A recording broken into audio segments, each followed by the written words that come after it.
और सचमुच में ये नेताओं का संगठन है। एक मुखिया एक जिला परिषद काफी हो, जहां हजारों सैकड़ों की तादाद में मुखिया और जिला परिषद हारे हुए जीते हुए हो, उस संगठन के बारे में क्या कहना।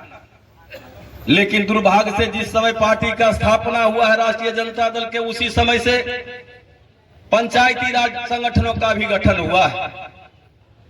लेकिन इस संगठन 25 वर्षों से बिहार में पार्टी के अंदर नहीं चल रहा था। ये नेताओं का संगठन है। नेताओं को संगठन चलाना बहुत मुश्किल काम है।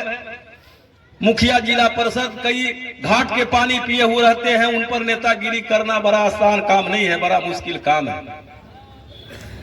25 वर्ष से कागज पर चलने वाले संगठन को पार्टी ने हमारे कंधे पर जवाबदेही दे दिया, और पार्टी के अंदर जो प्रकोष्ठों के प्रति नजरिया है ये किसी से छिपा हुआ नहीं है। उसको नजरअंदाज की दृष्टि से देखता कर समझता कि कोई विदेशी आदमी। लोकतंत्र में कोई व्यक्ति और जाति बड़ा नहीं होता है। लोकतंत्र में और व्यक्ति जिसके साथ जमात हो, जनता हो, वही लोकतंत्र में नेता होता है, और वही जीतता और वही हारता भी है। आज पंचायती राज पूरे बिहार के सरजमीन पर परचम लहरने का काम कर रहा, और पार्टी ने हमारे कंधे पर भरोसा करके दे दिया।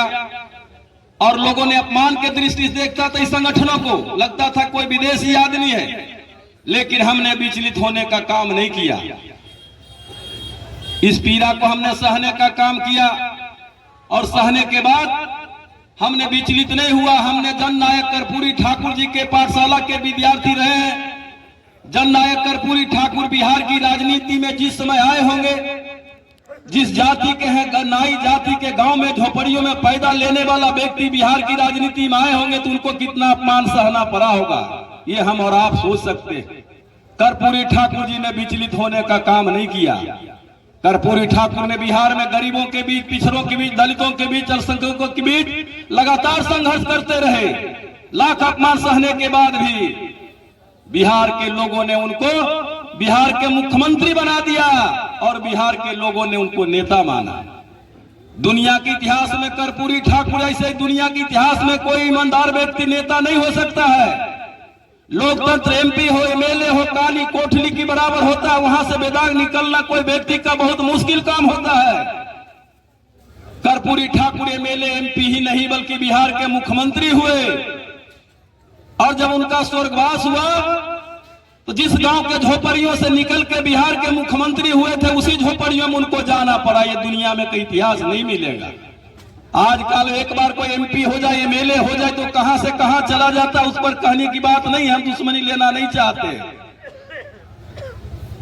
जब कर्पूर उस पाठशाला के हम विद्यार्थी हैं, हमने विचलित होने का काम नहीं किया, और आदरणीय जगता बाबू के सामने प्रदेश कार्यालय में अपने पीड़ा को रखा। जब अपने पदाधिकारियों को प्रमाण पत्र दे रहे थे कि माननीय प्रदेश अध्यक्ष जी कागज पर चलने वाले संगठन की जवाबदेही हमारे कंधों पर दिए हैं, थोड़ा सा धैर्य रखिए, हम पर भरोसा करिए, या तो महेंद्र विद्यार्थी गिट्टी और मिट्टी और सड़क पर मिट जाएगा, नहीं तो पूरे बिहार में पंचायती राज एक ब्रांड बन के उभरेगा। हम ये संकल्प लेते हैं, और हमने संकल्प लिया कि महेंद्र विद्यार्थी का शरीर का एक एक खून का कतरा भी लग जाएगा, उसका सम्मान बढ़ाने में हम पीछे नहीं हटेंगे।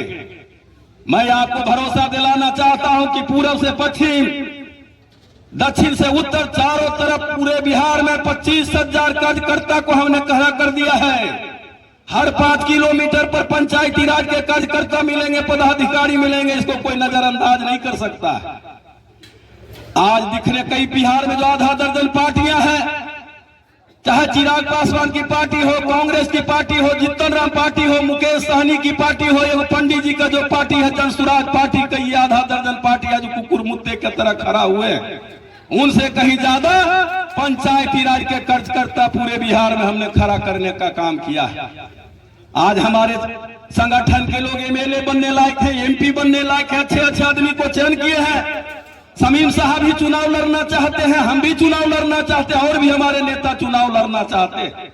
राजनीति में सबको हक और अधिकार है टिकट मांगने के, जनता के दरबार में जाने का। जनता जिसको आशीर्वाद देगा वो एमपी भी बनेगा और एमएलए भी बनेगा। हम टिकट बांटने का अंतिम आदमी नहीं है, लेकिन सिफारिश करने लायक थोड़ा जरूर है। जो भी हमारे संगठन के अच्छे से अच्छे आदमी होंगे, समय आने पर उसके लिए हम लोग खड़ा होने का काम करेंगे, और इससे ज्यादा हम क्या कर सकते हैं। और जनता जब आशीर्वाद देगा, उम्मीदवार बनाएगा, तो फिर हम इनके पक्ष में हमारे लोग वोट मांगने के लिए आपके दरवाजे पर, आपके गांव में आएंगे। और हम चाहते हैं कि हमारे संगठन के ज्यादा से ज्यादा लोग जनप्रतिनिधि, एमएलए और एमपी बने, इसलिए हम लोग इसको कहते हैं। और खास करके इनको शमीम साहब को हम विशेष इस मंच के माध्यम से बधाई और शुभकामना देते हैं कि आपने इतने मेहनत करके इतने माता और बहनों को इकट्ठा किए हैं। ये जनता मालिक है। मालिक अगर जिसको कोई आशीर्वाद दे देता है, जनता भगवान स्वरूप होता है। अगर जनता भगवान अगर किसी को आशीर्वाद देता है, उसको कोई रोक नहीं सकता है। आज पंचायती राज बिहार में परचम लहर रहा है और ये नेताओं का संगठन है और एक संवैधानिक संगठन भी है। भारत के लोकतंत्र में 3 सरकारें चलती है, एक भारत सरकार, दूसरा राज्य सरकार, तीसरा एक पंचायत सरकार है। स्वर्गीय राजीव गांधी ने 73 में संशोधन बिल में पंचायती राज का सरकार का दर्जा दिया है। जितनी भारत सरकार की अहमियत है, जितनी राज्य सरकार की अहमियत है, उतनी पंचायत सरकार का भी अहमियत अपना है। पंचायत सरकार को ज्यादा सुविधा मिला हुआ है। लोकतंत्र में किसी भी संसदीय परंपरा के अधिकार एमपी और एमएलए को चेक काटने को वित्तीय पावर नहीं है, लेकिन भारत के लोकतंत्र में संसदीय जीवन में मुखिया को चेक काटने का पावर है, वित्तीय पावर है। और इतना ही नहीं, अपने पंचायत में कानून बनाने का पावर है, अपने पंचायत में टैक्स वसूलने का पावर है, अपने पंचायत में पुल और पुलिया कई योजनाओं को पास करने का अधिकार ये पंचायतों को दिया गया है। पंचायती राज एक संबल स्थिति में है। गांव का भी, भारत गांव का देश है। भारत गांव विकसित होगा तो राज्य भी विकसित होगा और देश भी विकसित होगा। आज हमारे जो जनप्रतिनिधि, उनको हक और अधिकार जो मिला हुआ है, उस पर राज्य सरकार और केंद्र सरकार के द्वारा लगातार पंगु किए जा रहे हैं, उसके अधिकार को कटौती किए जा रहे हैं। हमारे जनप्रतिनिधि मुखिया जिला परिषद है, नीतीश कुमार जी के अफसरों के द्वारा फर्जी मुकदमे में फंसा करके जेल में दिए जा रहे हैं। हमारे जनप्रतिनिधियों की हत्याएं हो रही हैं, उनके लिए कोई काम नहीं कर रहा, कोई कानून नहीं बनाया जा रहा। इसलिए हम जनप्रतिनिधि से आह्वान करने आए हैं कि आप लोग अपने हक और अधिकार के लिए पूरे बिहार में गोलबंद रहिए, चाहे कोई भी पार्टी में रहे, लेकिन आपका जो हक और अधिकार पर कटौती किए जा रहे हैं, उसके लिए आप अधिकार करने के लिए तैयार रहिए। हम तो, हमारा तो मानना, हमारे जेहन में एक सवाल घूम रहा है कि जो जनप्रतिनिधि के जन संसदीय जीवन में एमपी और एमएलए को चुनाव हारने के बाद पेंशन की व्यवस्था है, लाखों रुपया सुविधा, मेडिकल, हवाई जहाज, रेलवे फैसिलिटी है, और उसी लोकतंत्र में हमारे मुखिया जिला परिषद को हारने के बाद 1 रुपया का भी पेंशन नहीं है। चुनाव हारने के बाद दवा दारू के लिए बाल बच्चों पर आश्रित रहना पड़ता है। एक देश में 2 संविधान नहीं चल सकता। देश में संविधान और कानून, लोकतंत्र एक रहना चाहिए। इसी जनता के वोट से एमपी एमएलए बनते हैं, उसको ये पेंशन की व्यवस्था है। यही वोट, जनता के वोट से मुखिया जिला परिषद वार्ड सदस्य, कई छोटे छोटे यूनिट के चुनाव जीतते हैं, उनको 1 रुपया का भी पेंशन नहीं है। हम आपसे आह्वान करने आए हैं कि आप अपने आंदोलन को करिए, अपने हक और अधिकार के लिए। राज्य भर में मुखिया जिला परिषद हारे हुए, जीते हुए अपने आंदोलन के लिए खड़ा होइए। पंचायती राज संगठन आपके साथ लड़ाई लड़ने के लिए तैयार है। हम नहीं चाहते कि लाखों रुपया हो, लेकिन कम से कम 2-4 हजार रुपया हो जाए कि बुढ़ापे का सहारा हो जाए, दवा दारू के इंतजाम का सवारा हो जाए। आसमान में चलने वाले, आसमान में उड़ने वाले हवाई जहाज का कीमत है, तो जमीन पर चलने वाले रिक्शा ठेला का भी कीमत है, वे फ्री नहीं मिलता है। इसलिए अहम सवाल है, राज्य सरकार हो या भारत सरकार हो, जनहित के मामले में कानून बनाए जाते हैं और बिगाड़े जाते हैं। अगर सचमुच में पटना के लाखों लोगों ने घेराव करने का काम करेगा, पटना को चक्का जाम करने का काम करेगा, तो निश्चित रूप से राज्यसभा सरकार जो है इसको गंभीरता से देखने का काम करे। खाना चालू कर दिए हैं, खान चालू नहीं करिए।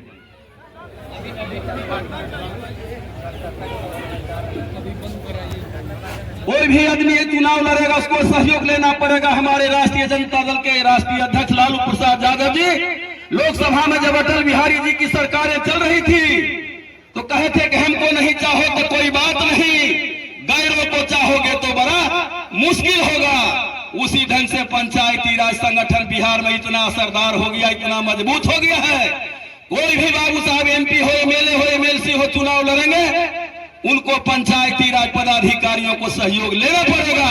इतना हमने बिहार में इसकी जड़ें को मजबूत कर दिया। 25,000 कार्यकर्ता को हम लोग तैयार करने का काम किया। जनप्रतिनिधि राज्य और देश के नव निर्माण में इनकी अहम भूमिका रही, इसको कोई नजरअंदाज नहीं कर सकता है। और देश के विकास में पंचायती राज, गांव का पंचायत है, इसको मील का सत्तर साबित हुआ है। और गांव को मजबूत करने में हमारी जो निचली सरकारें हैं, पंचायती राज की सरकार, वह लगातार काम करते रहते हैं। आज पूरे जिले में हम जा रहे हैं, आने से पहले सब जगह हमारे सिस्टम है, ये मंच बना हुआ है, आप लोगों को बुलाया गया है, ये मंच है, खाना है, पीना है, टेंट है। जब तक हमारे संगठन के लोग नहीं रहेंगे तब तक ये कार्यक्रम आयोजित नहीं कर सकता। कार्यक्रम कराना बड़ा कठिन काम है और बड़ा मुश्किल काम है। भाषण करना आसान है, लेकिन जो आदमी कार्यक्रम को कराता है उससे आप जाकर के पूछिए कि कितना कड़ा काम है।